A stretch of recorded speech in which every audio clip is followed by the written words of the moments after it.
The City of Ember, written by Jeanne DuPrau, the first book of Ember. Chapter 20. The Last Message. Friday. They tell us we leave tonight. I knew it would be soon. The training has been over for nearly a month now. But still, it feels sudden. It feels like a shock. Why did I agree to do this? I'm an old woman, too tired to take up a new life. I wish now that I'd said no when they asked me. I've put everything I can into my one suitcase: clothes, shoes, a good wind-up clock, some soap, an extra pair of glasses. Bring no books, they said, and no photographs. We have been told to say nothing, ever again, about the world we come from. But I'm going to take this notebook anyhow. I am determined to write down what happens. Someday, someone will need to know. Saturday. I went to the train station yesterday evening as they told me to, and got on the train they told me to take. It took us through Spring Valley, and I gazed out the window at the fields and houses of the place I was saying goodbye to, my home and my family's home for generations. I rode for 2 hours until the train reached a station in the hills. When I arrived, they met me, 3 men in suits, and drove me to a large building, where they led me down a corridor into a big room full of other people, all with suitcases, mostly with gray or white hair. Here we have been waiting now for more than an hour. They have spent years and years making this plan. It's supposed to ensure that no matter what happens, people won't disappear from the earth. Some say that will never happen anyhow. I'm not so sure. Disaster seems very close. Everything will be all right, they tell us, but only a few people believe them. Why, if it's going to be all right, why do we see it getting worse every day? And of course, this plan is proof that they think the world is doomed. All the best scientists and engineers have been pulled in to work on it. Extraordinary efforts have been made. Effort that would have done more good elsewhere. I think it's the wrong answer, but they asked me if I would go. I suppose because I've spent my life on a farm and I know about growing food. In spite of my doubts, I said yes. I'm not sure why. There are 100 of us, 50 men and 50 women. We are all at least 60 years old. There will be 100 babies too. 2 babies for each pair of parents. I don't know yet which of these gentlemen I'll be matched with. We are all strangers to one another. They planned it that way. They said there would be fewer memories between us. They want us to forget everything about the lives we've led and the places we've lived. The babies must grow up with no knowledge of a world outside, so that they feel no sorrow for what they have lost. I hear some noises across the room. I think the babies are arriving. Yes, here they come, each one being carried by one of those gray-suited men. So many of them, so small. Little scrunched up faces, tiny fists waving. I must stop for now. They're going to pass them out. Later. We're traveling again, on a bus this time. It is night, I think, though it's hard to be sure because they have boarded up the windows of the bus from the outside. They don't want us to know where we're going. I have a baby on my lap, a girl. She has a bright pink face and no hair at all. Stanley, who sits next to me, holds a baby boy, with brown skin and a few tufts of black hair. Stanley and I are the keepers of these children. Our task is to raise them in this new place we're going to. By the time they are 20 or so, we'll be gone. They'll be on their own, making a new world. Stanley and I have named these children Star and Forest. Sunday. The buses have stopped, but they have not allowed us to get out yet. I can hear crickets singing and smell the grass, so we must be in the country, and it must be night. I'm very tired. What kind of place can this be, safe from earthly catastrophes? All I can guess is that it must be underground. The thought fills me with dread. I'll try to sleep a little now. Later. There was no chance at sleep. They called us off the buses, and we stepped out onto a landscape of rolling hills in full moonlight. That's the way we'll be going in, they told us, pointing to a dark opening in the hill we stood on. Form a line there, please. We did so. It was very quiet except for the squalling of a few of the babies. If the others were like me, they were saying goodbye to the world. I reached down to touch the grass and breathed deeply to smell the earth.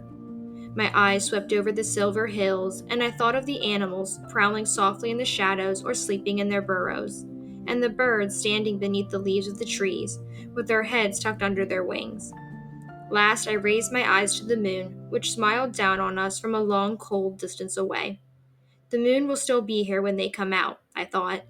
The moon in the hills, at least. The opening led us into a winding passage that ran steeply downhill for perhaps a mile. It was hard going for me. My legs are not strong anymore. We moved very slowly. The last part was the worst, a rocky slope where it was easy to miss your footing and slip. It led down to a pool. By the shore of the pool, our group of aged pioneers gathered. Motorboats were waiting here for us, equipped with lanterns. When it's time for people to leave this place, is this the way they will come? I asked our pilot, who has a kind face. He said yes. But how will they know there's a way out if no one tells them? I said. How will they know what to do? They're going to have instructions, said the pilot. We won't be able to get at the instructions until the time is right. But when they need them, the instructions will be there. But what if they don't find them? What if they never come out again? I think they will. People find a way through just about anything. That was all he would say. I am writing these notes while our pilot loads the boat. I hope he doesn't notice. It ends there, said Lena, looking up. He must have noticed, said June, or she was afraid he would, so she decided to hide it instead of taking it with her. She must have hoped someone would find it. Just as we did, he pondered. But we might not have if it hadn't been for Poppy. No, and we wouldn't have known that we came from here. The fiery circle had moved up in the sky now, and the air was so warm that they took off their coats. Absently, June dug his finger into the ground, which was soft and crumbly. But what was the disaster that happened in this place? He said. It doesn't look ruined to me. It must have happened a long, long time ago, said Lena. I wonder if people still live here. They sat looking out over the hills, thinking of the woman who had written in the notebook. What had her city been like? Lena wondered. Like Ember in some way, she imagined. A city with trouble, where people argued over solutions. A dying city. But it was hard to picture a city like Ember, here in this bright, beautiful place. How could anyone have allowed such a place to be harmed? What do we do now? Asked Lena. She wrapped the notebook in its covering again and set it aside. We can't go back up the river and tell them all to come here. No, we could never make the boat go against the current. Are we here alone then? Forever?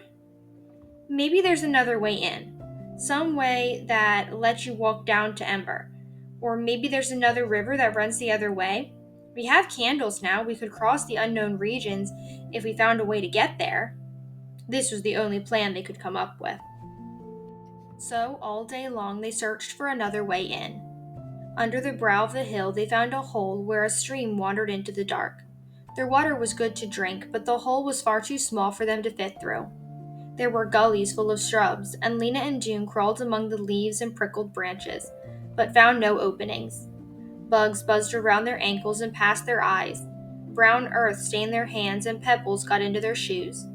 Their thick, dark, shabby clothes got all full of prickly things, and since they were much too hot anyhow, they took most of them off.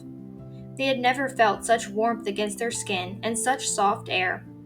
When the bright circle was at the top of the sky, they sat for a while in the shade of one of the tall plants on the side of the hill, in a place where the thick brush gave way to a clearing.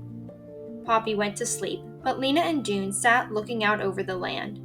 Green was everywhere, in different shades, like a huge, brilliant, gorgeous version of the overlapping carpets back in the rooms of Ember.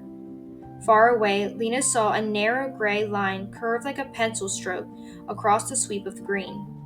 She pointed this out to June, and both of them squinted hard at it, but it was too far away to see clearly. Could it be a road? Said Lena. It could, said June. Maybe there are people here after all. I hope so, said June. There's so much I want to know. They were still gazing at the far-off bit of gray when they heard something moving in the brush nearby. Leaves rustled. There was a scraping, shuffling sound. They stiffened and held their breath. The shuffling paused, then started again. Was it a person? Should they call out? But before they could decide what to do, a creature stepped into the clearing. It was about the same size as Poppy, only lower to the ground because it walked on 4 legs instead of 2. Its fur was a deep rust red. Its face was long triangle. Its ears stood up in points, and its black eyes shone. It trotted forward a few steps, absorbed in its own business. Behind it floated a thick, soft-looking tail. All at once it saw them and stopped. Lena and Dune stayed absolutely still. So did the creature. Then it took a step toward them, paused, tilted its head a little as if to get a better look, and took another step. They could see the sheen of its fur and the glint of the light in its eyes. For a long moment they stayed like this, frozen, staring at one another. Then, unhurriedly, the creature moved away. It pushed its nose among the leaves on the ground, wandering back toward the bushes, and then it raised its head again. They saw it was holding something in its white teeth, something round and purplish. With a last glance at them, it leapt toward the bushes, its tail sailing, and disappeared. Lena let out her breath and turned to look at Dune, whose mouth was open in astonishment. His voice shaky, he said, "That was the most wonderful thing I've ever seen ever in my whole life." "Yes, and it saw us too," Dune said, and Lena nodded. They both felt it. They had both been seen. The creature was utterly strange, not like anything they had ever known, and yet when it looked at them, some kind of recognition passed between them. "I know now," said Dune. "This is the world we belong in." A few minutes later, Poppy woke up and made fretful noises, and Lena gave her the last of the peas in Dune's pack. "What was that, do you think, in the creature's mouth?" she asked. "Would it be something we could eat? A fruit of some kind?" It looked like the pictures of peaches on cans, except for the color. They got up and poked around, and soon they came across a plant whose branches were laden with the purple fruits, about the size of small beets, only softer. Dune picked one and cut it open with his knife. There was a stone inside. Red juice ran out over his hands. Cautiously, he touched his tongue to it. "Sweet," he said. "If the creature can eat it, maybe we can too," said Lena. "Shall we?" They did. Nothing ever tasted better. Lena cut the stones out and gave chunks of the fruit to Poppy. Juice ran down their chins. They had eaten 5 or 6 apiece. They licked their sticky fingers clean and started to explore again. They went higher up the slope they were on, wading through flowers as high as their waists, and near the top they came upon a kind of dent in the ground, as if a bit of the earth had caved in. They walked down to it, and at the end of the dent they found a crack, about as tall as a person but not nearly as wide as a door. Lena edged through it sideways and discovered a narrow tunnel. "Send Poppy through," she called back to Dune, "and come yourself." But it was dark inside. Dune had to go back to where he'd left his pack to get a candle. By candlelight, they crept along until they came to a place where the tunnel ended abruptly. But it ended not with a wall, but with a sudden, huge nothingness that made them gasp and step back. A few feet beyond their shoes was a sheer, dizzying drop. They looked out into a cave so enormous that it seemed almost as big as the world outside. Far down at the bottom shone a cluster of lights. "It's Ember," Lena whispered. They could see the tiny bright streets crossing each other, and the squares, little chips of light, and the dark tops of buildings. Just beyond the edges was the immense darkness. "Oh, our city, Dune, our city's at the bottom of a hole." She gazed down through the gulf, and all of what she had believed about the world began to slowly break apart. "We were underground," she said. "Not just the pipeworks. Everything." She could hardly make sense of what she was saying. Dune crouched on his hands and knees, looking over the edge. He squinted, trying to see minute specks of what might be people. "What's happening there, I wonder? Could they hear us if we shouted?" "I don't think so. We're much too far up." "Maybe if they looked into the sky, they'd see our candle," said Lena. "But no, I guess they wouldn't. The street lamps would be too bright." "Somehow we have to get word to them," said Dune. And that was when an idea came to Lena. "Our message!" she cried.